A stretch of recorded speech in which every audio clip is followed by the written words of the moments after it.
Za mano je eno tako zelo intenzivno leto. Mineva eno leto, odkar sem na tej duhovni poti sama in čutim globoko hvaležnost, ker sem v svojem življenju imela res najboljšega učitelja. Ob njem sem se naučila živeti. Ampak zdaj, v tem letu, ko sem sama, me je moj učitelj učil naprej. In naučila sem se leteti.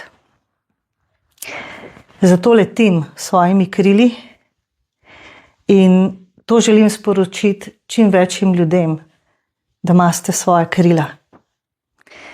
In izkušnje tega leta, ki so za mano, so zelo posebne, transformacijske, polne spoznanj, preizkušenj in tudi vseh tistih, če temu rečem, situacij, s katerimi se soočaš takrat, ko se postavljaš na nek način na svojo samostojno pot.